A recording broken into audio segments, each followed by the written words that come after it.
צהריים טובים לכולם. אנחנו עוברים אל המושב השני, שהוא מושב מיוחד מהבחינה הזאת, שהוא עוסק בתרבות ואומנות בפריסה רחבה. כפי שאתם יודעים, רשום לכם, שמי דוקטור שילהב קסט, והתחום שלי הוא ספרות ואמנות של שואה, של ניצולים, העולם הזה בתוך המחנות, והיום אנחנו נדבר על דברים שהם מעבר, הונגריה ומקומות נוספים מעבר. ואני אציג כאן את הפאנל. יש לנו שינוי קל בסדר הדוברות. אומרים שאומנות זה הצד החזק של נשים, אז אנחנו אכן רואים כאן פאנל סוף סוף, אולי, טבעי ביותר, אפשר לומר. ולכבוד הוא לי. אני רק אומר שחל שינוי בסדר הדוברות. הדוברת השנייה לא תהיה כפי סדר הדברים, לא גברת אונגר, אלא אנחנו עשינו היפוך, ואנחנו את הגברת יוליה צ'רבה, היא תהיה לאחר מכן, ותציג אותה פרופסור פריגישי שכבר תכף תפתח בהרצאה שלה. אז כך שמי שמתכוון לעניין המושבים המקבילים, אז צר לנו לשינוי, אבל הוא התבקש. אני רק רוצה לפתוח במספר מילים ציטוט מדבריו של הפרטיזן האומן אלכסנדר בויגן, שאומר באופן כזה, הוא מדבר על תקופת השואה עצמה, אבל האמירה היא רלוונטית לחלוטין לאחר מכן. שאלתי את עצמי מדוע אני מצייר בעודי נלחם יום ולילה. זה דבר הדומה להמשכיות ביולוגית. כל אדם מעוניין להמשיך את עמו, את משפחתו, להוביל את פרי יצירתו, שהיא ילדיו, לעבר העתיד, ולהניח אחריו דבר מה. המשפט הזה, להניח אחריו דבר מה, היצירה שאנחנו מניחים אחרינו. האומן, הוא אומר, מגיב באמצעים משלו, זו המחאה שלו, הוא מגיב בדרך אומנותית, זה כלי הנשק שלו. הוא חייב להשאיר את חותמו על האנושות. במשפט חזק ועוצמתי זה אני עוברת אל הדוברת הראשונה. ראשונת הדוברים במושב זה היא פרופסור יהודית פריגישי מאוניברסיטת בר-אילן. בהרצאתה רצינו רק להתפלל, תפילה יהודית תחת המשטר הקומוניסטי בבודפשט. פרופסור יהודית פריגישי היא מוסיקולוגית ואתנומוסיקולוגית, חוקרת מובילה ביצירתו של בלה בארטוק ובחקר מזמורי התפילה של יהדות מזרח אירופה. פרופסור פריגישי הינה החוקרת היחידה שאספה בשיטתיות את מזמורי התפילה של יהדות מזרח אירופה הקומוניסטית לאחר השואה. בעשור האחרון מתמקדת פרופסור פריגישי באופני ביטוי חדישים ובלתי שגרתיים במוסיקה, אומנות וקולנוע, בהקשרם לזהות יהודית והאפטר אפקט של השואה. אצל יוצרים כגון ליגטי, קורטאג', פלדמן, שולץ, צלן, פול צלן וסיבוד. פרופסור יהודית פריגישי הינה סופרת, משוררת וצלמת פעילה, היוצרת פרויקטים במולטימדיה.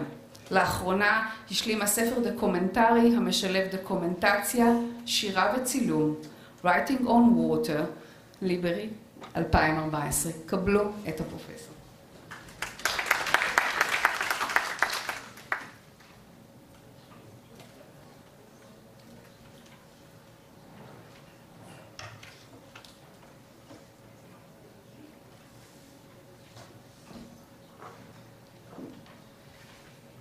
צהריים טובים. ביקשו ממנו לדבר באנגלית. אני לא יודעת כמה אנשים מבינים, אבל אני מנסה באנגלית. לא שומעים? אבל אני הכנתי את זה באנגלית.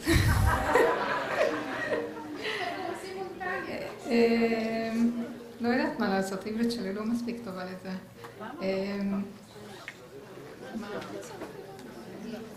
אנגלית, היא אמרה אנגלית, מה לעשות? אני מדברת באנגלית קלה. You are going to hear, thank you for this introduction, quote unquote, and you are going to hear two musical pieces. One was recorded here in Israel. They are both songs that follow a dinner. One was recorded here in Israel, and not long time ago, 20 years ago, and the other comes from my recording from the 1970s from Eastern Europe.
Nagymegyeri unokaöcsém így énekelte.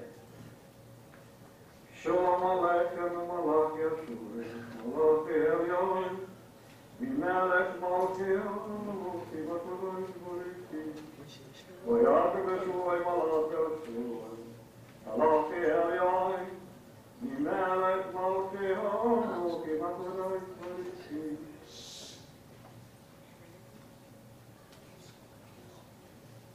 I think that the difference is obvious. I began to collect prayer melodies and zmirot, liturgical pieces in Hungary and Prague in 1976 and continued until 1980 when I left Hungary, and then continued a little bit the research among Polish-Hungarian immigrants in Paris for 2 more years. This is the core of my recording.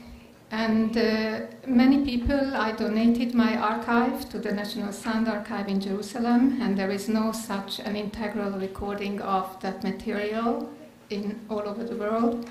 I recorded complete services, and I recorded, documented individual people, and not hazanim, not cantors, but individual, what we call tfilah, prayer leaders, and individual simple members of the community.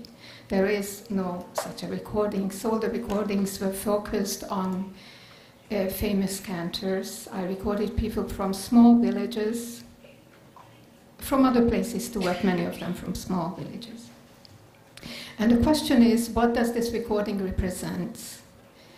Many thought when they heard this zmirot, which you recognize, which was Sholem Aleichem. Many musicologists who heard that, they were, oh yes, this person is singing so sadly because they were oppressed during communism, and you know, it's. I was told a kol misken galuti, basically. What a miserable little voice from the galut. And I thought a lot about that. And today I feel that the material I collected, first of all, is on an extremely high quality in terms of the spiritual content and the musical content, not because of me, but because of my informants. And second of all, that it gives us a glimpse to the style of singing that could have been before the Shoah, and I will explain why I think that. And third, you may ask, why do we need to speak about it at all?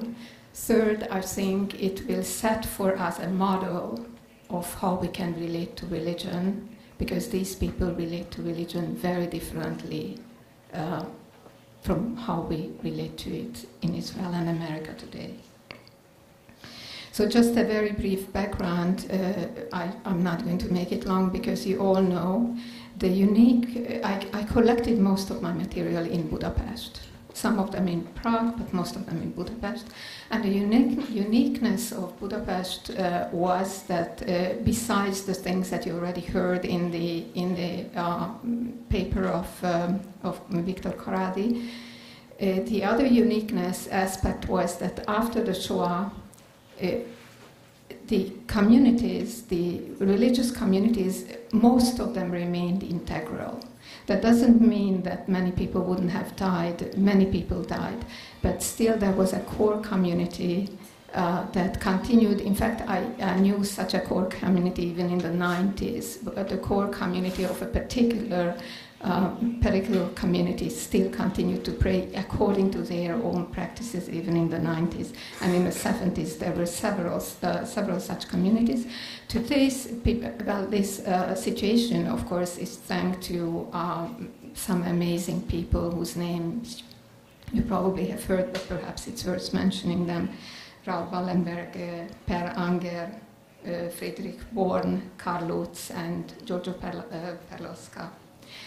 To this Jewish core in Budapest came Jews from the countryside who realized that, they can, first of all, can get medical help more easily in Budapest, but also that was the only remaining integral community. I think Budapest was the only remaining integral Jewish community of any large village in Europe, at least in continental Europe, where really the same communities continued in whatever way. Now, there could have been an amazing Jewish life, but of course, at the time of the communism, at 1948, all of that ended. And many terrible things happened, of course. I don't want to go into that because I think all of these things are known quite well in this room, but one thing I want to mention, emphasize that the Jewish communities, whichever remained and continued the religion, they were in a complete vacuum. There was no discussion, there was no, all the heated discussions between neologues and Orthodox, that was a good thing because people talked about it. Now, at this point, they started to live in a complete vacuum, surrounded by a basically non-Jewish world. Now, that's a very interesting situation, and because of that situation, and because they couldn't keep most of the religious rules like Kashrut, or even some of the holidays they couldn't keep properly, they went to the Yom Kippur service, I remember that, and prayed, and then in the afternoon ran back to work. And they said they had a stomachache in the morning or whatever. So because of that reason, the service became so important. It became everything. The prayer and the service and that communal feeling. And because of that, paradoxically, I think that these Jewish communities during communism, they intensified actually a basic aspect of Judaism, a very important aspect. They not only didn't lose it, but intensified it. And I want to say a couple of words about that. When I ask a religious Jew, I am talking about the mainstream Orthodox religion, certainly not about Mea Shearim. I have no opportunity, unfortunately, to work there. But even very Orthodox Jews, I worked in the Beit Yaakov system, so I had possibility to ask people about musical solutions or whatever in Jewish life. So I ask, why do we do it this way? And the answer is almost invariably, either because my rabbi says so, and then, even most importantly, because it is written. When I asked this question in those synagogues in the 1970s, the answer was always this. This is how we did in my father's home. And then perhaps it continued, yes, this is how we did in my father's home, but you know, as a matter of fact, in the yeshiva it was different. And then you were left with this ambiguity. In the past 60 or 70 years, a tremendous change occurred in the mainstream Orthodox community. It changed a tremendous change as opposed to what was practiced before the Shoah. The tradition changed from a culture of oral tradition when the most important argument was that that is what I saw before and this is how I saw it. It changed to a tradition of written and authorized rules. A culture that was based primarily on memory and on the past. It changed to a culture of the present. A culture that was always approximate and always imperfect. Like my informants told me, well, yes, my father did it this way, but there was another person in the village, and actually I don't know, I think that's better. You wouldn't hear these kind of things. From a culture of approximation, it turned into a practice of exact and doable here and now. From a life that put in the center spirituality and mystery and the undefinable and the unattainable and the inexpressible, it turned to a culture which is exact and can be attained. And from a culture that expressed and lived in powerlessness and humility, turned into a culture that has an amazing amount of power and assertion of power. Now, I'm not the only one who is saying these things. Actually, many of these ideas have been discussed by Chaim Soloveitchik, especially in this article, Rupture and Reconstruction, the Transformation of Contemporary Orthodoxy in Tradition. It was published in the 1990s. And many times he comes back to these problems. He considers these problems.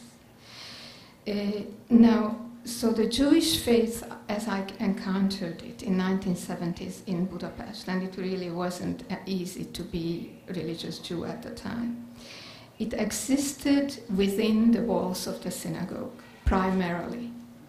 And it existed in this world while everybody who was within this world was aware of a modern world which was non-Jewish.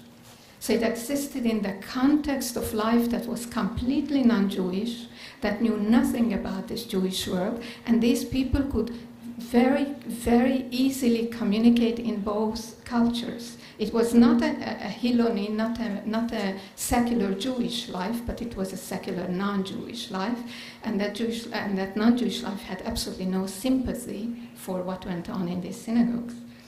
It happened, it did not have any political power, and it did not want to have any political power. On the contrary, it wanted to remain invisible, obviously, in the communist situation. It didn't want to be seen. It did not want to show up. It was inward turning. It was intimate. Really, the atmospheres of these synagogues were just amazingly intimate and spontaneous. It was non-assertive. And so when I write about this, and I wrote a novel, actually, a documentary novel, that's what she referred to, which when I call it writing, or in English it would be writing, it came out in Hungary. That's really Kol HaKavod, and the Hungarian press that was much more interested in this than any press in Israel. It's about these lives of Jews during communism, and the title is Writing on Water, in Hungarian Élek a vízen, because I really felt that the whole, everything that happened was like writing on water. It disappeared immediately.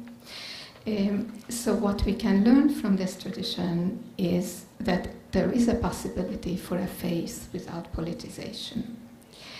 Now, I want to end this talk because I really shortened it very much. I want it to be very, very, very short. This sense of faith without politicization, I feel immediately in the music. And I think you heard it I had chosen very extreme examples, but my opinion, I'm a musician, and I can say in music you cannot lie. you really cannot lie, and you don't even know that you could lie in music because you are not so educated in music.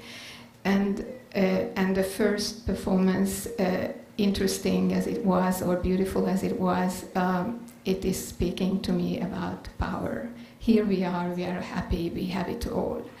And the other one is talking about a completely different thing. It's in a completely different world. I would like to read you what two people told me. I'm quoting from transcriptions from my recordings, and at the end I want to play another example, and I would like to close my lecture with this. So the first thing is this. I don't know how I can see better, maybe this. When you sing these texts, these amazing texts, you have to sing humbly. You have to sing always on a humble, barely audible, soft voice. Even when you are happy, Shabbat for instance. It is, how shall I say it? It is a silent happiness. You have to feel, not that you succeeded, but that there is here a miracle. Shabbat is a miracle, and it is a moment of miracle that might disappear in a second. And the other one, when I asked him, why are these Jewish melodies always so sad? So he answered this. No, you don't understand. These songs are not sad. It is only that when you pray, when you sing these mysterious miras texts, you are in another world. It is as if you would want to, with all your might, you would want to hold on to the skies.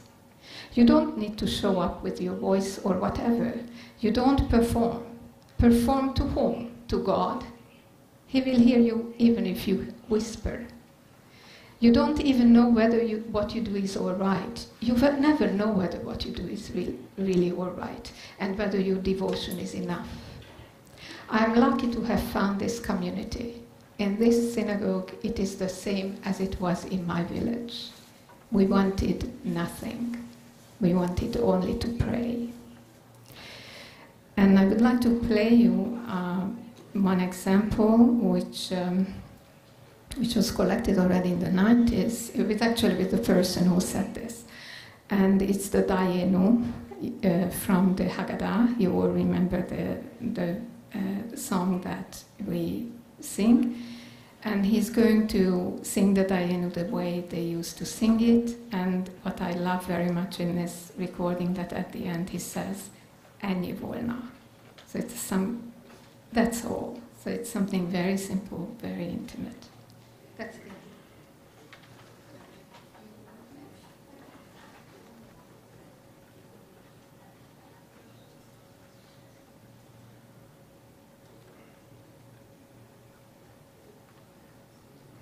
Így van most híri hajszolni Mitzrayim, balúszóem se fordem dájajni. Íriúszóem se fordem, balúszó balai hajhem dájajni. Íriúszó balai hajhem, balai húran bakhirajhem dájajni. Íriúran bakhirajhem, úszalúni eszem majnam dájajni.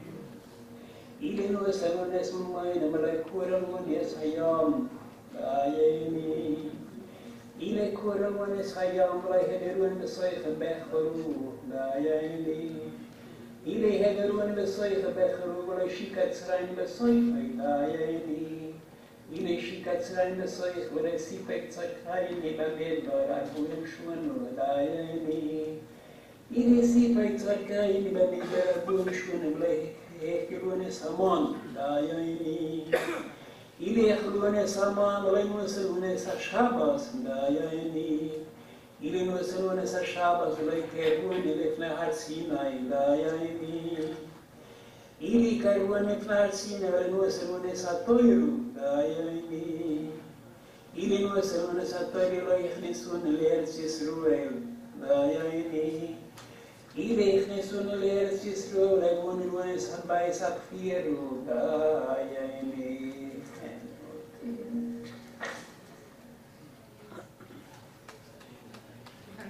when I listen to this, sometimes I almost feel that he's not saying דהאנו, he's almost asking דהאנו. Thank you very much.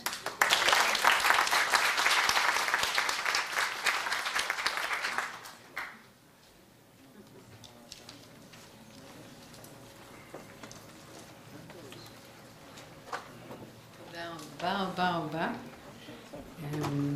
אנחנו נעשה כאן איזשהו חיבור מעניין בין פרופסור פריגישי אל גברת יוליה צ'רבה, שאנחנו מבינים מתוך דבריה לפני הכניסה למפגש שהיא רוצה שהיא תוצג והרצאתה תוצג על ידי פרופסור פריגישי, וכך נעשה.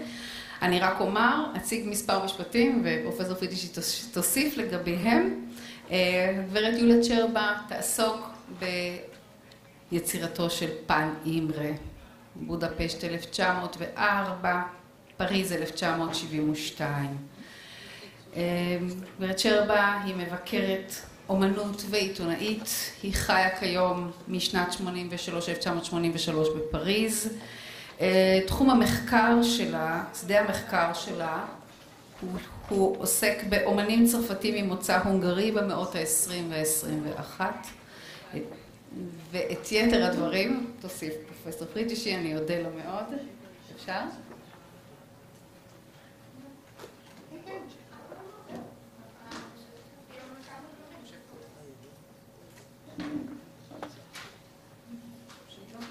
אני לא כל כך חשבתי מה היא אמרה, אני חושבת שהיא אמרה הכל. שהיא נולדה בבודפשט, היא ילידת של ניצולי שואה, וב-1983, מאז היא כבר בפריז ולמדה באקול דה לובר, זה תוכנית אחת הכי מפורסמת וחשובה בהיסטוריה לאומנות. ואני חושבת שהיתר את כבר סיפרת, היא כתבה את הספר הזה, שזה ספר מקסים על אומנים הונגרים בצרפת, שהמון מהם יהודים. והיא רוצה להגיד kama milim בהונגרית. Szervezőknek a lehetősége, hogy beszélhettek Pál Imréről, akinek a munkássága némi példakép az én munkámban. Másrészt szeretném megköszönni Juditnak, hogy segít nekem, mert így megkímélem önöket attól, hogy az én angolomat kelljen hallgatni. Köszönöm szépen.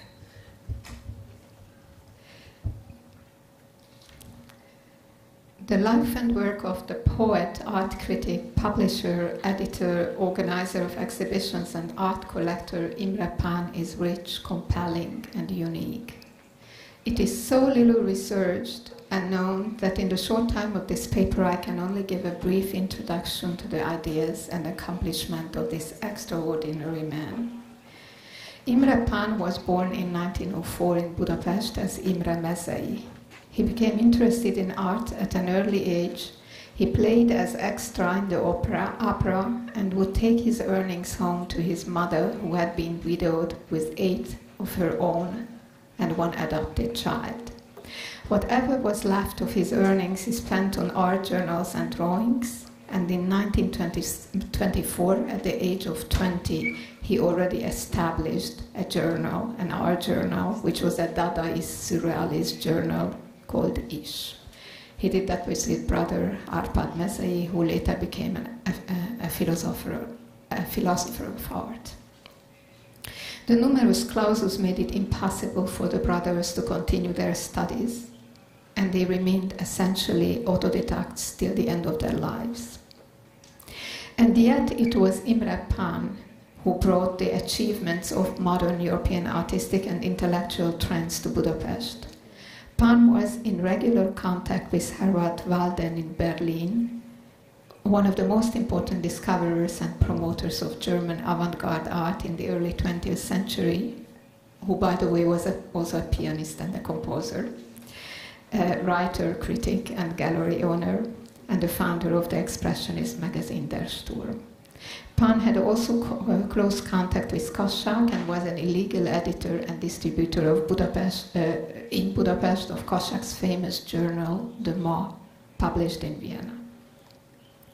In the mid-30s, together with his first wife, the caricaturist Hauswirt Magda, Pan opened a bookshop dealing especially with theater and film studies called Starbolt. As we shall see, the idea of opening a shop comes back in Pan's life many times. Many members of the family perished during the war. Pan was sent to forced labor camp where he was digging tank traps until, following the takeover of the Aerocross, he escaped and went into hiding in his bookshop. He managed to survive with the help of 2 brave friends. In spite of the horrors of the war, after the liberation, Pan immediately began to work with enthusiasm and energy. He reopened his bookshop, now under the name Művészbolt, artist shop. But Művészbolt was much more than just a shop. It was also used as an exhibition hall where Pan exhibited the most challenging avant-garde works of the time, which were a revelation even for leaders of Hungarian artistic life. The shop became a meeting place for writers, poets, artists, many of whom had just come back from forced labor, the ghetto, hiding, or deportation, an intellectual center for a Budapest just recovering from the ruins. The intellectuals and artists visiting the store became an informal circle whose discussions and debates led to the formation of the so-called and indeed famous European School, that was the name of the group, in October 1945. The primary aim of the founders and the young artists who joined the circle was to build a bridge toward and gradually become an integral part of the progressive European intellectual and artistic scene. As they stated, a new Europe can only be built on the synthesis of East and West. The exhibition hall of the group was on Ülői Street 11.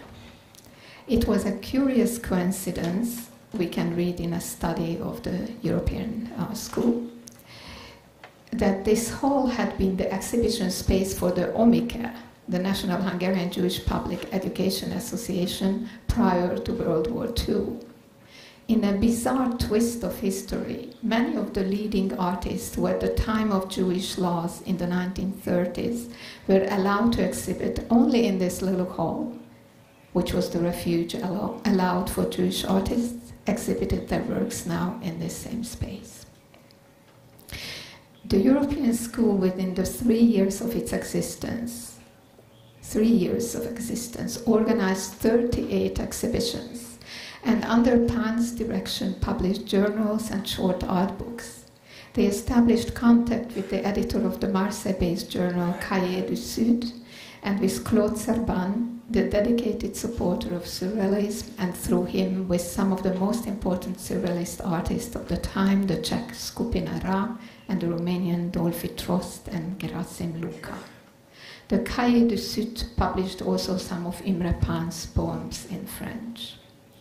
The Stalinist cultural policy led to the dissolution of the European School and the closure of the Művészbolt. Pan had to accept that job as an unskilled worker in a bookshop, although later he was occasionally employed as an editor. But his home on Dorozsma Street remained a secret meeting place of the progressive intelligentsia. He continued working with Lajos Kossuth on the book Izmusok története, History of Isms and Trends, which in its entirety was published after the deaths of the authors in 1975. With an official passport and with a permit for 6 months abroad, Imre Pan traveled to Paris in 1957 to settle there permanently. In Budapest, he felt isolated from Europe and suffered from the lack of freedom. He describes his arrival in his diary with these words, and this is really very interesting. Looking back on my life from the platform of the Gare de l'Est, it appears that my life so far has been a continual preparation and anticipation. I always waited for tomorrow, but in my country, the next day was also another waiting for tomorrow, until in the end, tomorrow becomes yesterday. The great iron procession, the train, brought me here. I have arrived in Paris to the present. It is Monday morning, 5th of May, 1957, the first today. He was 53 at the time, but full of energy to begin a new life. He looked for artists living in Paris and for his old friends Corneille from Holland and the French Jacques Ducé, whom he had exhibited first in Budapest, as well as Hungarians living in Paris, István Hajdú, Anton Prinner, Árpád Szenes, Viktor Vasarely, Endre Rozsda, and Endre Bálint. In September 1957, he got to know Mireille Kastler, whom he later married, and her friend, the painter Karskaya. His widow told about these years. He met very many artists in a short time. He looked them up in their studios, took a thorough look at their work, and encouraged anyone he found worthy. He climbed many stairs because the young artists were normally also poor and lived in attic rooms, as he did himself. Like a hunter, he set out again and again to discover interesting and new artists. Imre Pan contacted close to 80 artists in the period of 3 months, and in the same short period he succeeded in transforming his wretched home into a center of creative ideas. His suburban 6th-floor flat with no elevator became a favorite meeting place for writers, poets, painters, where discussions continued till late into the night. In February 1958, he organized his first exhibition in Paris in the gallery La Main Gauche, belonging to the art critic Otto Hahn, who was also of Hungarian origin. Besides the drawings of Arp, Braque, Léger, Max Ernst, Miro, Goncharova, Larionov, Corneille, and Marcel Jean, he showed the works of Hungarian artists Lajos Vajda, Endre Rozsda, Árpád Szenes, Margit Anna, Béla Czóbel, and István Hajdú.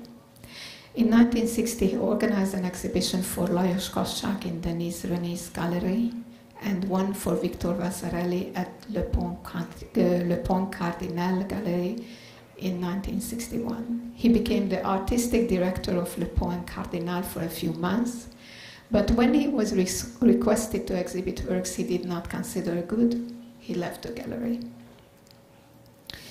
From 1963, he began a new project. He organized group exhibitions with Max Ernst, Jean Coppel, Corneille, Serge Polakov, and Sonia Delaunay with the title 0 Point.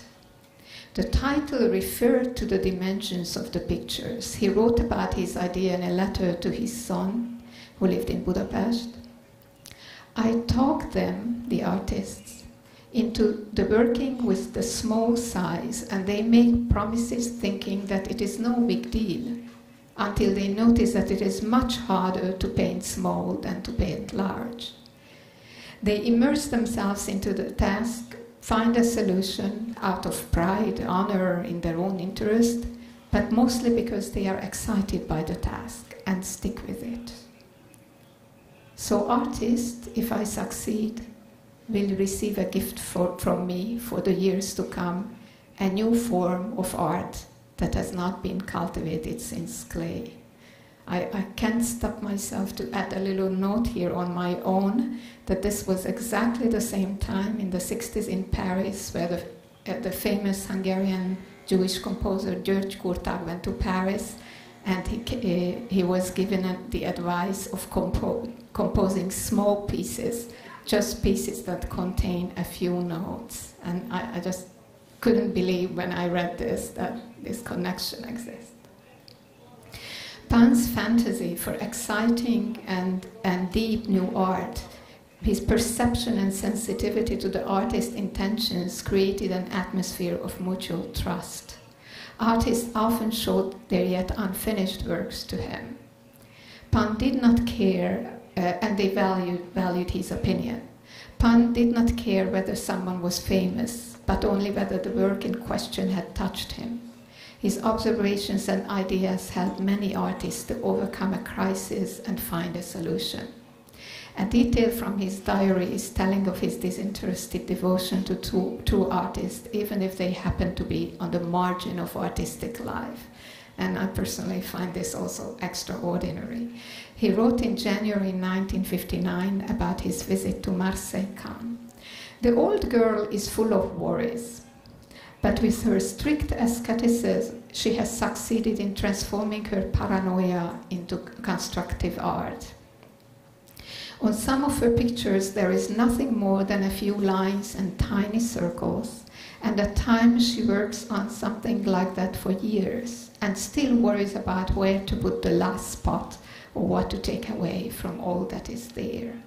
She accepts me, because when I look at her drawing or painting, I can tell approximately where the problem is.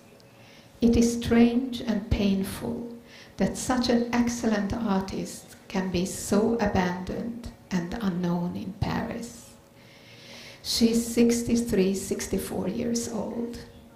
Perhaps it will be possible to bring her back to art life. It's really moving. In 1960, finally, Imre Pan was able to begin to realize his long-cherished dream of becoming a publisher. His idea was entirely unique. It was to publish leaflet-like bibliophile publications containing the original unpublished signed work, drawing or aquarelle, collage or print, each leaflet containing the works of one artist along with a short study by him. It sounds unbelievable, but 145 booklets appeared within 1960 and 1972, while Pan continued to organize exhibits and was himself drawing, painting, making collages, writing poems and short stories and essays on art. In this series, he published works of several artists who were almost completely unknown at the time. His judgment was formed solely upon his own intuition and without any commercial purpose.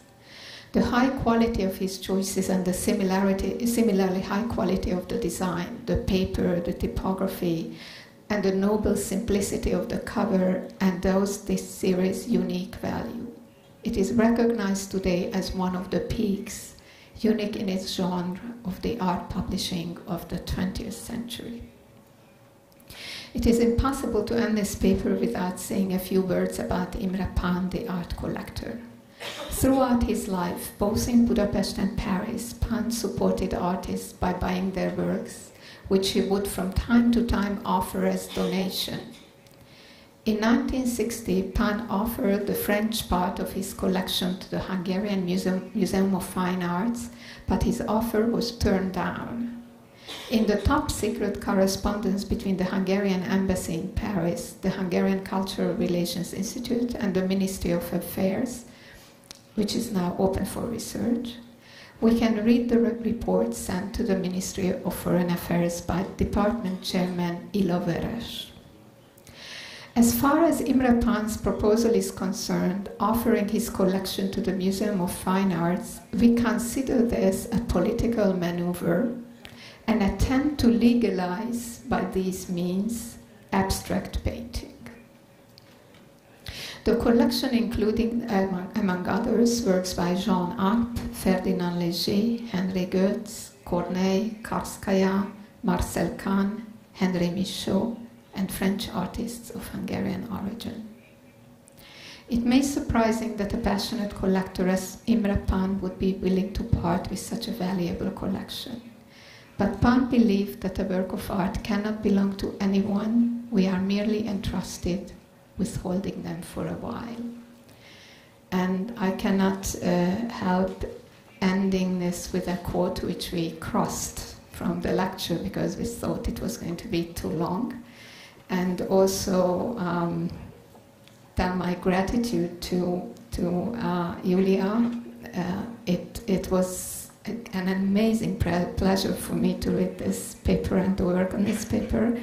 And I'm so moved by a man like that we all should be, with so many ideas and so devoted to other people, and I'm only ashamed I didn't know about him.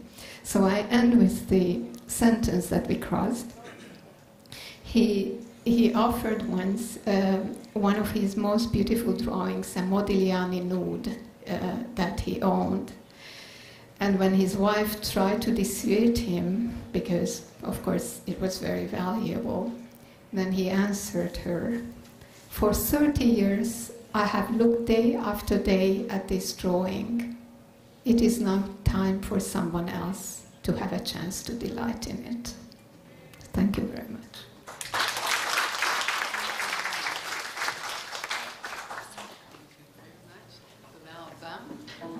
אנחנו עומדים יפה בלוח הזמנים טבעי, כנראה שהקצב הטבעי של נשים יודע בדיוק מתי 20 דקות עם 20 דקות. אנחנו כרגע נשמע את הרצאתה של הגברת אולגה אונגר, אוניברסיטת בר-אילן, מיכאל קארה, הפסל היהודי ביוגוסלביה ועבודתו עבור מוסדות יהודיים ובני הקהילות המקומיות. הגברת אולגה אונגר למדה פיסול באקדמיה לאומנויות של נובי סאד בסרביה, ובחרה להמשיך לימודים גבוהים בבצלאל, האקדמיה לאומנויות ועיצוב בירושלים כמובן. כיום אולגה אונגר הינה דוקטורנטית העוסקת בחקר יהדות זמננו ומתמקדת בתזה שלה ביצירתו של הפסל היהודי ההונגרי מיכאל קארה, כפתח לניתוח היסטורי של היהדות הדוברת הונגרית בקהילות מרכז מזרח אירופה. אנחנו מבקשים אותך אל הבמה.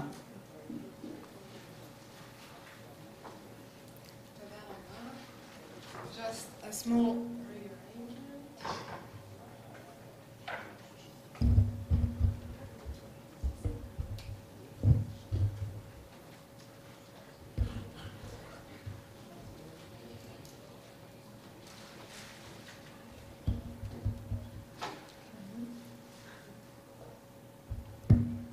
שומעים?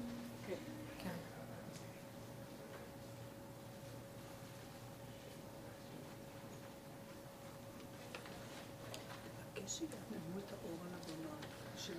As a native of Novi Sad, a town in Vojvodina, a province in northeast Yugoslavia, nowadays Serbia, I encountered the work of the little-known Jewish sculptor Michael Kara numerous times. Studying myself sculpture at the local Academy of Art, I was often intrigued by his reliefs and sculptures still visible on the facades of some Novi Sad's prominent buildings, preserving the grandeur of the bygone times. The elegant Art Nouveau style of his works caught my fancy, and once the chance arose and I was ready to embark upon my PhD studies in Israel, I decided to concentrate my research on Kara's artistic opus. In front of me appeared an artist whose development reflected the entangled historical, political, and cultural path traveled by many Hungarian Jews living through the decades preceding World War I, the interwar period, World War II, and the Holocaust and the formation of the State of Israel. Born in 1885 in Berezsany, Galicia, in the vast, multinational and multi-ethnic Austro-Hungarian Empire, Kara, whose original family name was Kron, initially lived in creative and distinctively Hungarian Budapscht. Stemming from an acculturated family and developing as an artist along with his two brothers, Bela and Jenő Kron, who chose the same profession, Kara experienced early success in both official and avant-garde circles, eventually changing his family name from Kron into a less Jewish sounding, Kara. However, at the end of World War I, with the collapse of Bela Kun's short-lived Soviet Republic, Kara, as an outspoken leftist and the ardent supporter of revolution, fled to Oradea, Romania. He quickly landed on his feet and established himself once again as a successful artist. With the rise of anti-Semitism in Romania, however, he decided to move again, this time to Novi Sad, Yugoslavia. Only 6 years after his arrival in Novi Sad, due to the growing animosity towards foreigners, After the assassination of King Alexander, the non-resident Kara had to leave once more. In 1935, Kara arrived in Milan, Italy, where living as an émigré and later in hiding, he found refuge during World War II. Finally, shortly after the liberation in 1945, Kara immigrated to Palestine and settled in Tel Aviv, where he spent the last 20 years of his life. During his early career in Hungary, he was drawn to the Art Nouveau movement and early modernist art, visible in his monument honoring the victims of World War I. In Romania, quite unexpectedly, Kara became appointed as a court artist, with his most ambitious project being the equestrian statue of King Ferdinand. Apart from sculpture projects for the royal family, which assured him financial stability and honors, he became a participant in the local avant-garde scene and executed bold works interested in the artist's subconsciousness and liberated attitudes towards sexuality. In Yugoslavia, the artist created mostly commissioned works for Jewish clients, but also for individuals of different ethnic backgrounds. Few of Kara's surviving works from the Italian period reflect upon the ideals of Zionism and rebirth of the Jewish people, while others address the refuge experience and feeling of uncertainty, loss, and fear. Finally, as a mature artist in Israel, Kara executed great memorials for the victims of the War of Independence, but also intimate sketches inspired by everyday life in the new country. It is notable in a career that spanned more than 60 years, Kara, although in each phase experimented with current trends in art, above all remained faithful to the Hungarian Art Nouveau style.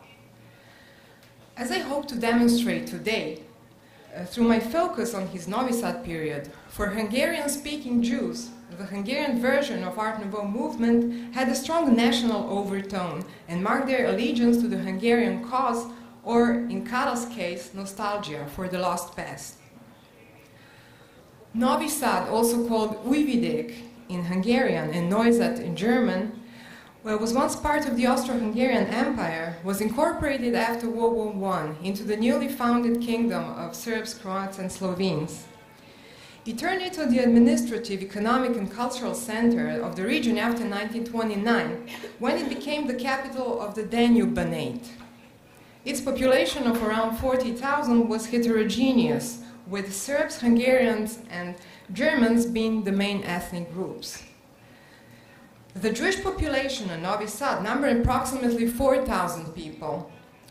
Local Jews were mostly Neolog, liberally oriented in their religious orientations, and strongly acculturated into the Hungarian language, society, and culture. Kara's stay in the city coincided with the rise of the Jewish self-consciousness and the strengthening of the Zionist movement. The Zionist Association was active in the city from 1919, and during Kara's residence held a majority in the Jewish Community Board. Jewish political party was established in 1927 and had representatives in the city council. Jewish communal life was centered around the synagogue complex, which we can see on the left-hand side, which included the communal building, the school, and the ritual bath, and the Jewish Cultural Center, which housed the majority of Jewish organizations. Communal life included a variety of clubs and social groups, such as Hashomer Hatzair and Ivriya, the sport club Yuda Maccabi, and choirs Hashira and Hazemel. Kara himself was active and well-known in Jewish circles, and delivered lectures on the Zionist movement and organized a solo exhibition in 1933 at the premises of the Jewish community of Novi Sad. Jewish organizations and private persons commissioned sculptures, interior decorations, and portraits from the artists. Here I will concentrate upon two kinds of commissioned works: Kara's facade sculptures and reliefs and his tomb statues. So in 1933, Kara was commissioned to create a bas-relief for the house of Gyula Vago. Vago, who was Kara's maternal nephew, came from Budapest to Novi Sad in 1920 and was employed as a chemist in charge of the Albus factory, which was one of the largest soap and cosmetic enterprises in the region. In a family photograph from the early 1930s, we can see Vago's three daughters standing in front of the newly built house. The two-story modernist building, designed by architect Emil Santo, accommodated 4 apartments for the members of the Vago family. The bas-relief above the entrance features a female figure kneeling on her left knee with her arms raised upward. The young woman is barefoot, draped in a long gown and a light mantle. Radiating warmth, she gazes at the dove in her right hand. The background features a symmetrical composition comprised of exotic plants growing out of flower pots. The artist combines decorative lines of Art Nouveau with stylized forms and powerful muscular anatomy influenced by Art Deco. A symbolic and allegorical image could embody a variety of abstract concepts such as vitality, purity, and natural beauty, highlighting Vago's role as an innovator in chemical and cosmetic industry. Nowadays, the Vago family still resides in the part of their family house. Due to urban changes that occurred in the city in the last 70 years, the house and the entire neighborhood became a shadow of their former selves. 4 remaining buildings are today surrounded by high-rise office and apartment buildings and a large parking lot. An additional work created for a facade was Kara's sculpture for the house of the Zemanek family, executed in 1933. Dr. Dežo Zemanek, a well-known pediatrician, and his brother Belo Zemanek, a businessman, resided in the house with their families. A 2-story building housed 4 apartments for the needs of the family and Dr. Dežo Zemanek's pediatric office. Kara's sculpture, placed above the doorpost, features a young woman dressed in a chiton with a veil covering her head. She's holding a branch with leaves of unusual stylization. The statue retains the tradition of Art Nouveau through the figure's nobleness and elegant posture, while Kara's ornate stylization and schematic treatment of folds reflects the forms of classical sculpture. The work emanates a palpable spiritual presence and a feeling of calm, and as such was an appropriate decoration for a building housed in a pediatrician's office and visited daily by patients from different population groups. Marta Zemanek Plato, who is here with us today, is the only surviving member of this family.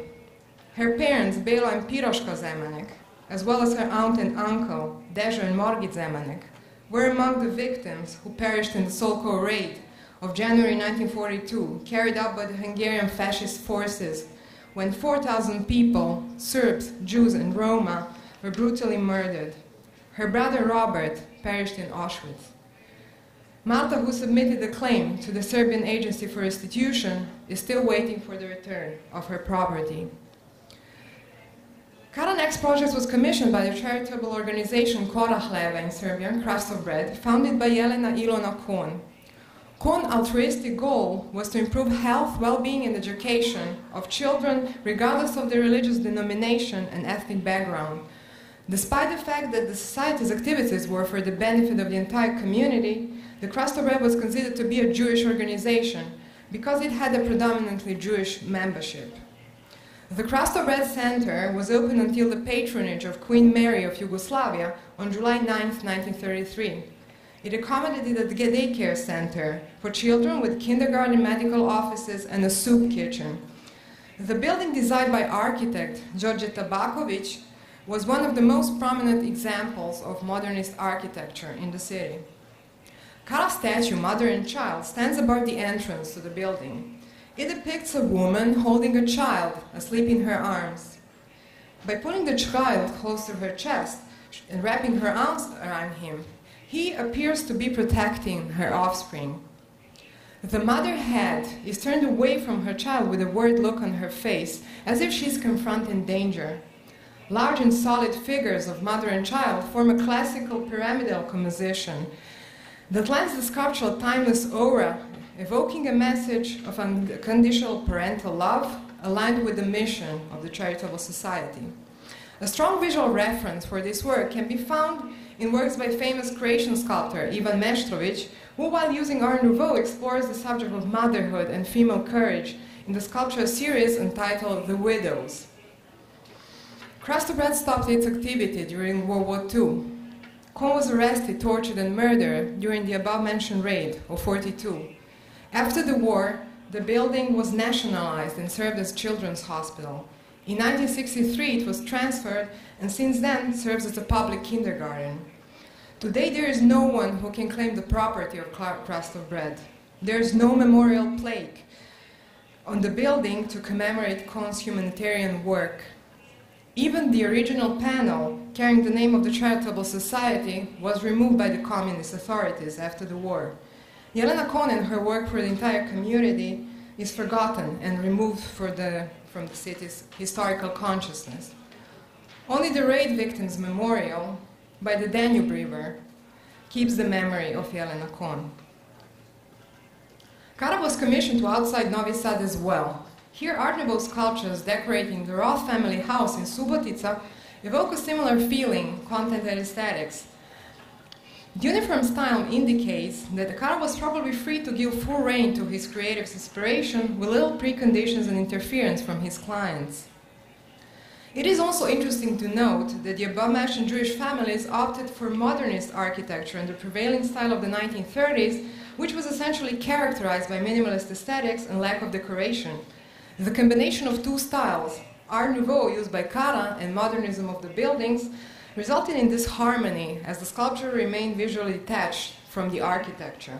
However, this myth possibly demonstrates the tension between the client's wish to both preserve and shed their former Hungarian Jewish identity. On the one hand, the decoration of the facades in a distinct Art Nouveau style seems to convey a sense of longing associated with the golden age of Budapest, of Hungarian Jewry, when this art movement was abundantly used and celebrated by the bourgeois Jews throughout Hungary. On the other hand, modernist architecture, with a minimalistic stylistic ground, allowed them to take a more neutral stance in face of the surrounding society. Kaara also produced two monuments at the Jewish cemetery. The Moises family grave was erected in the early 1930s. An image of a hybrid peacock with two different wings and a tail appears twice. This motif possibly derives from the well-known symbol from Yiddish literature, the Gilderne Pave, the golden peacock, sometimes also referred to as an allegorical symbol of Jewish nation. However, the stylized peacock could also be part of the Art Nouveau repertoire, symbolizing the ultimate source of life and immortality of the soul. In addition, one of its wings is reminiscent of eagle wings, which could refer to the biblical phrase, "I carried you on the wings of eagles and brought you to myself," Exodus 19:14, implying that all Jews with God's protection will find their way to the land of Israel. The motif of Proto-Ionic capital on the left-hand side is a copy of a typical capital of the columns excavated on several sites in Israel, such as Tel Megiddo, Hatzor, and Ramat Rachel. It holds a strong reference to a connection between the Jewish people and the land of their forefathers. So I'll just move. On the right-hand side, we can see the message, the inscription in Hebrew, Kumu yeshanim mishnotechem, amdu atzach al pelutechem, wake up you who are asleep for a slumber, and stand until you give account for your action. The inscription seems to be a variation on the biblical reference to the resurrection of the dead. This is better, here's the larger image. Kaara uses also some classic Jewish symbols, the Star of David and the menorah. With the advent of the Zionist movement, these motifs became secularized, while at the same time continued to represent the old idea of returning to the land of Israel and rebuilding it. In this period of Jewish national awakening in Novi Sad, these symbols suggest identification of the deceased with the Zionist cause.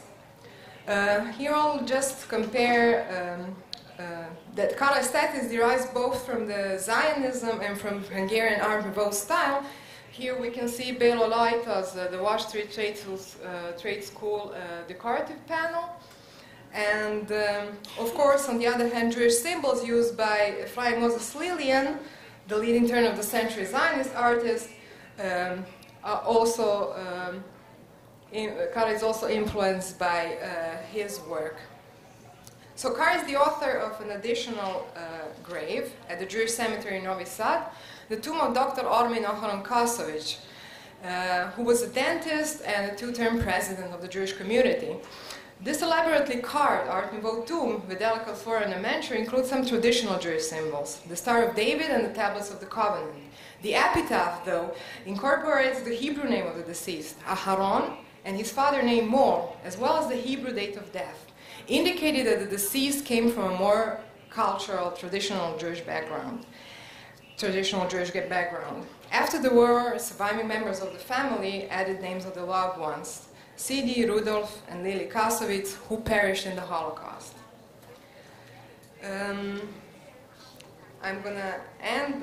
I just want to show that the destiny of Jewish graves on the Jewish cemeteries Novi Sad is unfortunately not so pleasant. Actually, the Moises family grave that I analyzed earlier was vandalized in 2003 with graffiti, when also the plate carrying the names of the deceased was torn down, and the police identified the offender of this act, but he was never, there were no sanctions.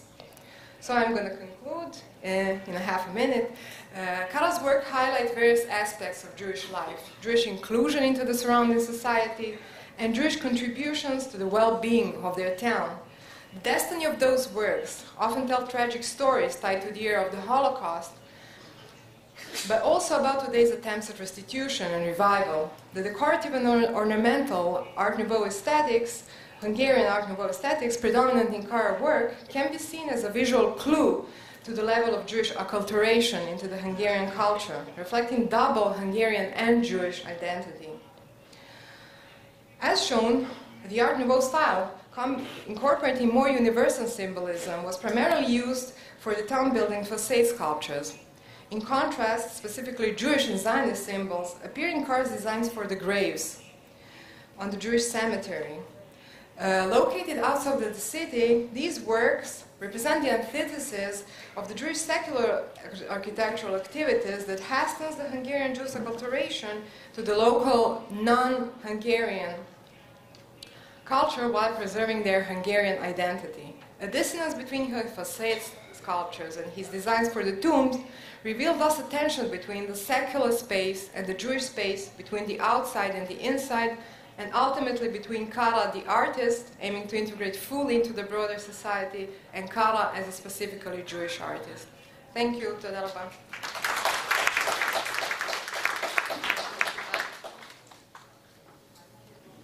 תודה רבה, ואנחנו...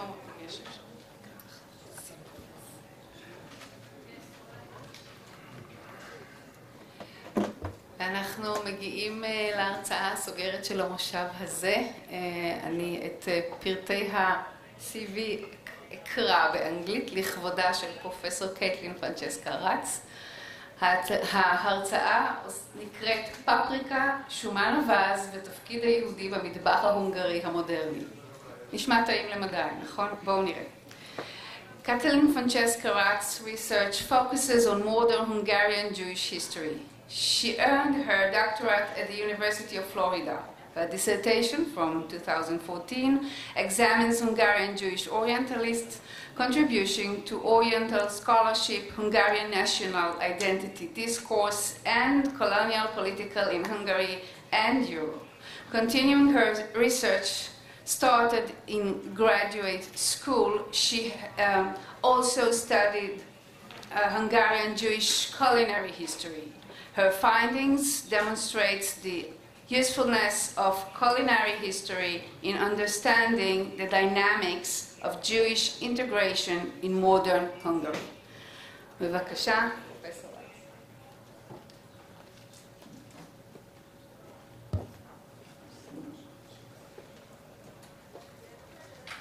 Before I start, הרשו לי להודות הן לצוות האדמיניסטרטיבי ולוועדה האקדמית של הכנס הזה, שנתנו לי את האפשרות להשתתף.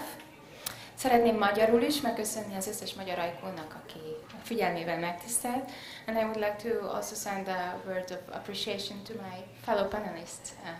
It's a real pleasure to be among you.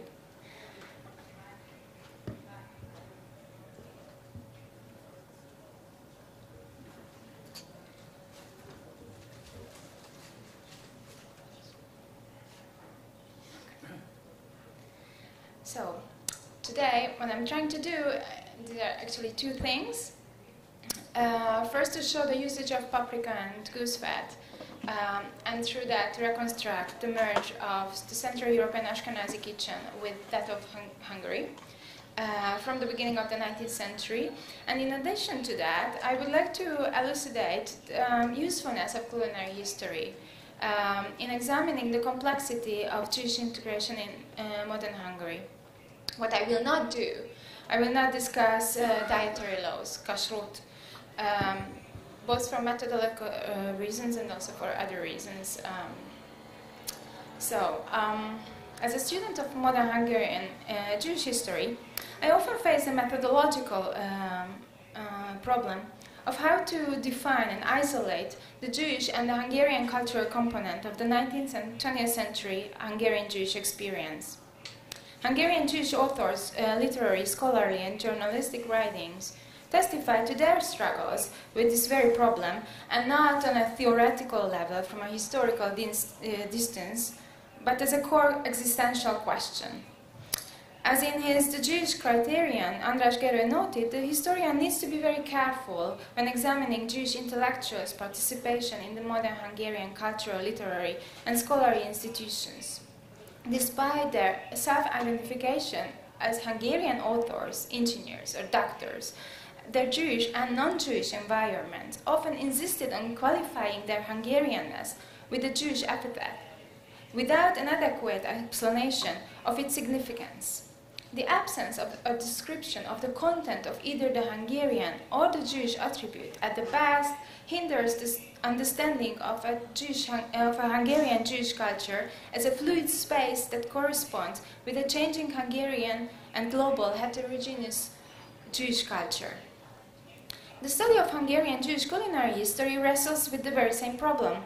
As everywhere in the world, culinary practices reach beyond communal ties and often disregard cultural abstractions. The study of the Jewish engagement with food production, commerce, and consumption in modern Hungary, as Professor Karadi mentioned it not long ago, reveals that from the second half of the 19th century, through their participation in the newly emerging Hungarian national capitalist economy, Jews took advantage of the entrepreneurial and cultural opportunities and shaped modern Hungarian culinary culture. And here I would like to stress 2 points. That the economic and the cultural motivations often indivisibly intertwined, and not only among intellectuals, but in all segments of Jewish society in modern Hungary, should deserve a separate and thorough discussion. More importantly, however, the very same opportunities offered to Jews also influenced Hungarian Jewish self-identification as Jews and as Hungarians, and regardless of the order. In this paper, I'm focusing on what economists would describe as consumer behavior. More precisely, I study how during the modern period the Jewish diet transformed, and soon enough, Jews in Hungary and abroad expressed their identity through their familiarity with Hungarian cuisine. Cookbooks authored by Jewish authors, addressing Jewish and non-Jewish audiences equally, demonstrate that modern Hungarian cuisine became an inseparable element of the modern Hungarian Jewish experience. And I was very pleased to hear both Dr. Ohayon's personal reminiscences about his acquaintance with Hungarian cuisine, and also Ms. Surani's presentation yesterday, that she demonstrated how integral foodways are in the Israeli second generation experience. The recipes testify that despite the multiple traumas which decimated Hungarian Jewry and scattered the Hungarian-speaking communities originally living with the pre-Trianon borders throughout all the continents, Hungarian Jews, at least with regard to their culinary preferences, would remain always Hungarian. The following examination of the consistent usage of two ingredients, paprika and goose fat or shmat, illustrates Hungarian Jews' identification with Hungarian cuisine. These two ingredients are considered here as Hungarian cuisine's quote-unquote flavor principle, to use Elizabeth Rosin's concept. She argues that every culinary culture is recognizable of a particular combination of basic flavors and ingredients. Obviously, paprika and goosefat cannot be found in every Hungarian dish, yet when present, they contribute to the dish's Hungarian character. They assist the association between the given dish and Hungarian cuisine.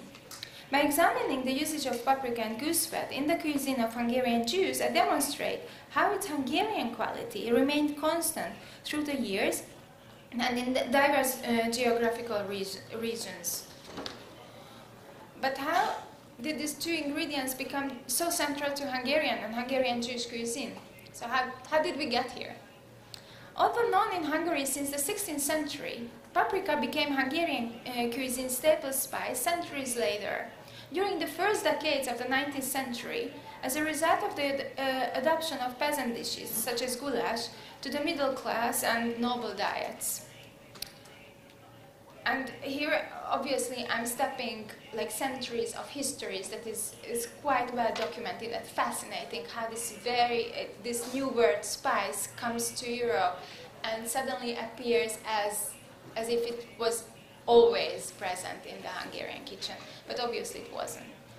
Goose fat has been a popular source of fat among Jews given the popularity of goose meat in Jewish households. However, in non-Jewish households, goose dishes were equally popular. In fact, one of the oldest known dishes that Jews and non-Jews equally like is ludaskásha, a crock pot with some type of grain and goose, a far relative of the Middle Eastern pilaf.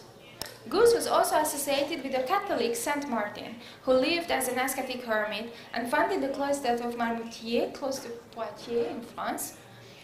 And when in 371 he was elected bishop, according to the legend, shying away from the title, he hid in a goose pen.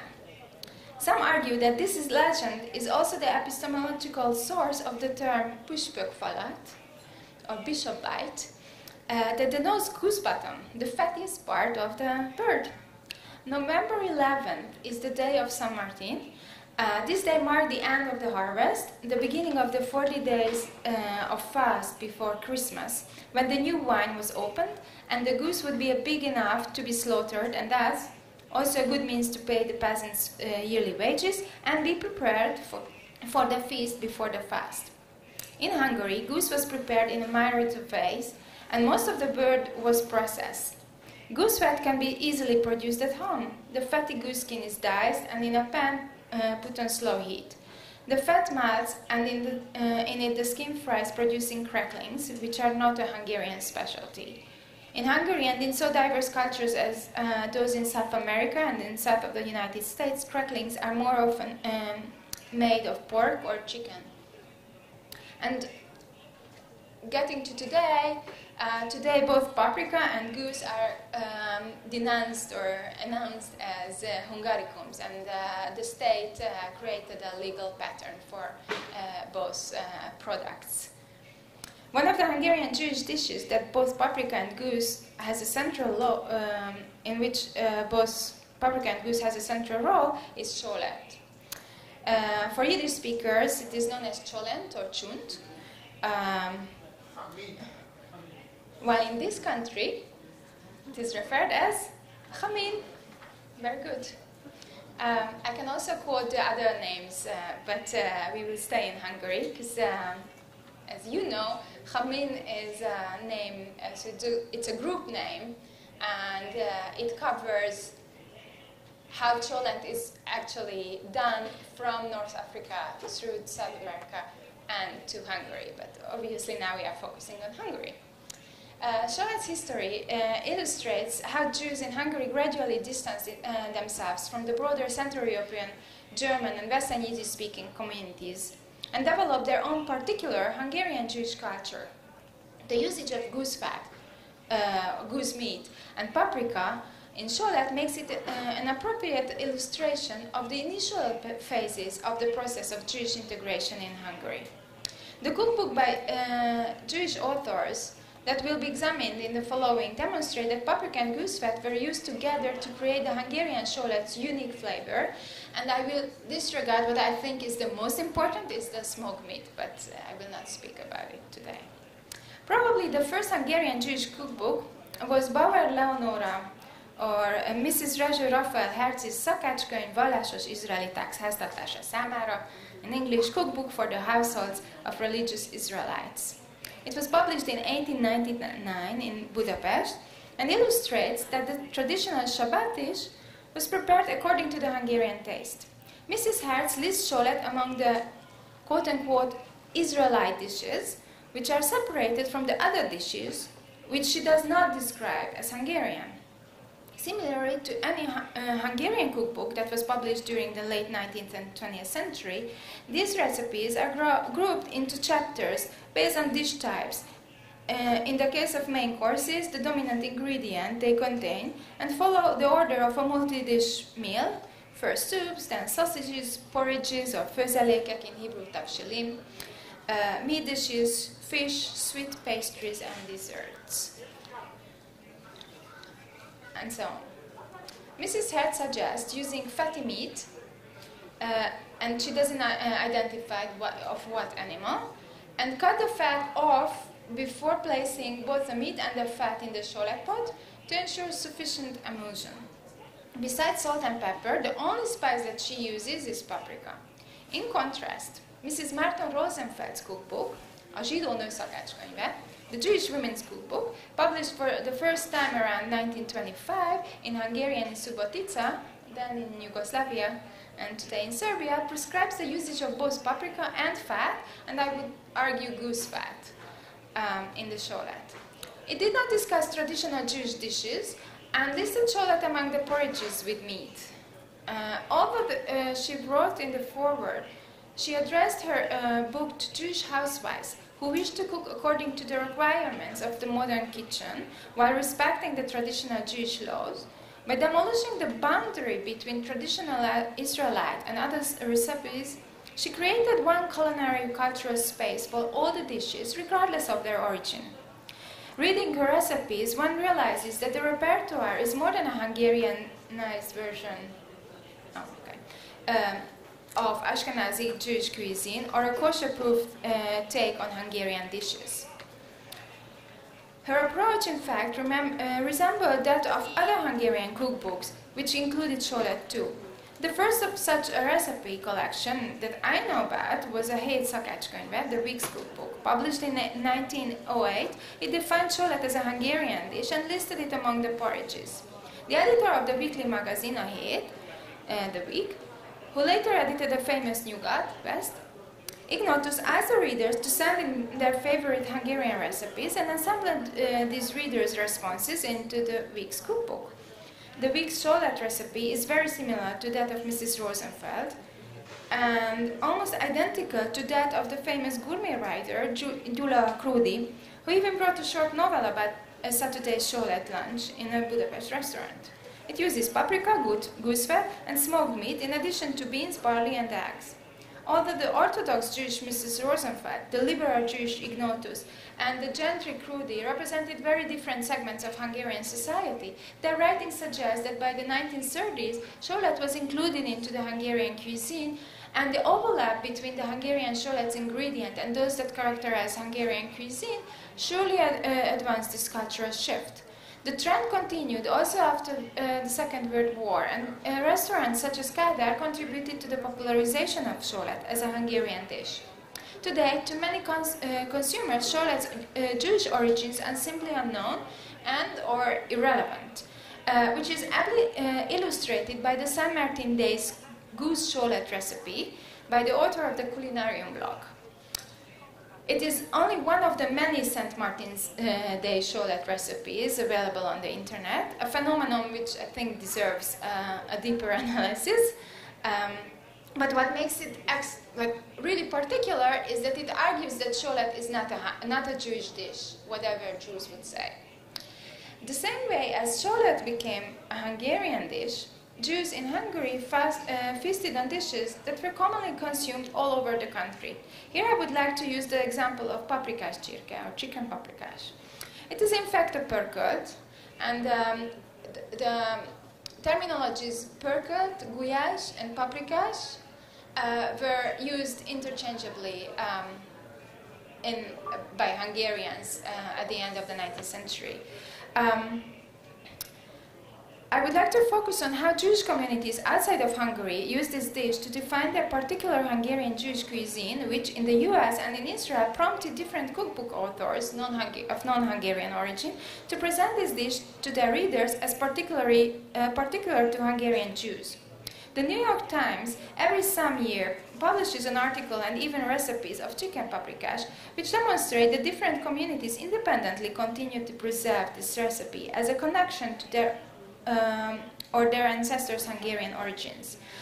In 1998, Molly O'Neill, in her article, I quote, "Food past the goulash," explains how a Hungarian family in Ohio continues to cook recipes that they brought from Hungary to the US.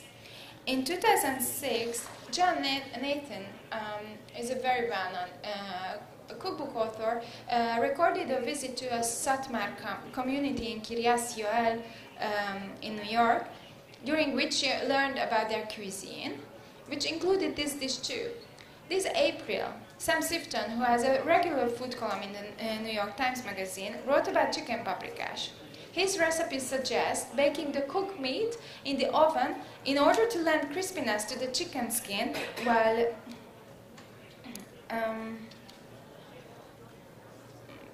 okay, I lost my to the chicken skin while the meat beneath remains soft. He revealed that after sharing this recipe with one of the best-known New York Jewish cook authors, Arthur Schwartz, he received a rather negative reaction, and I quote, "Goyish foolishness," said Schwartz, and added a long explanation why the recipe as is the best possible way to prepare chicken paprikash. He even revealed a secret known to very few. If you really want your food to taste like a Jewish grandmother's, you'll need to season it with paprika that's been stored near to the stove for at least 3 years. End of quote. And I would argue that given the quantities of paprika used in the Hungarian kitchen, it would be highly unlikely to find a Hungarian Jewish grandmother in possession of paprika of such a long shelf life.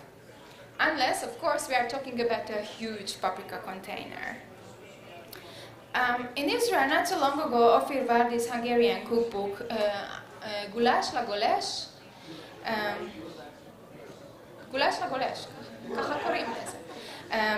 Also discussed chicken paprikash as one of the staple foods of Hungarian Jews, whereas Gil Marx in the United States argued that mara goulash, that is beef goulash, which is the original goulash, was a Hungarian Jewish dish.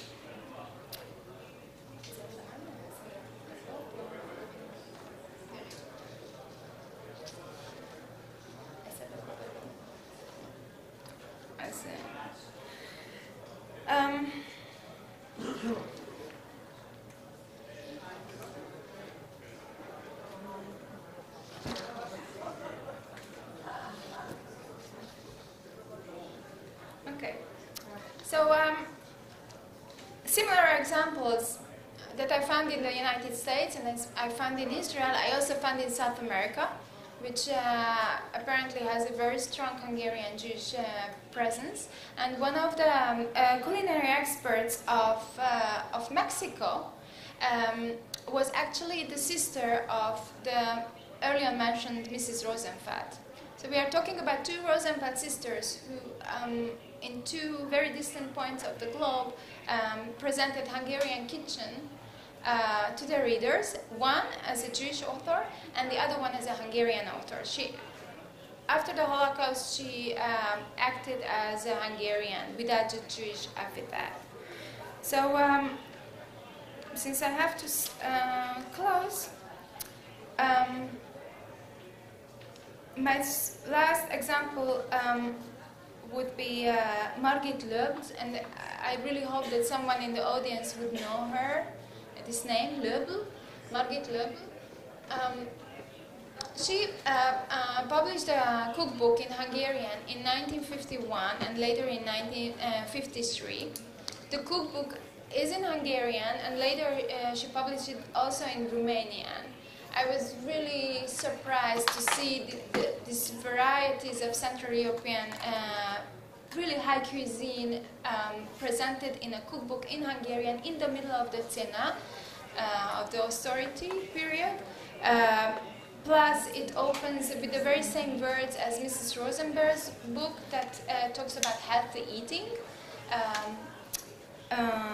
And given this example, and hoping that someone from the audience would know her, but I was not lucky today, I wanted to kind of close up with a stress on the usefulness of culinary history, that it allows us to examine the nuances, the complexity, and also poses about Hungarian Jewish history, and poses the question whether we can actually make a difference. We can have these very well-isolated definitions of Hungarian and Jewish identities, if it's worth actually to continue on that path of examination.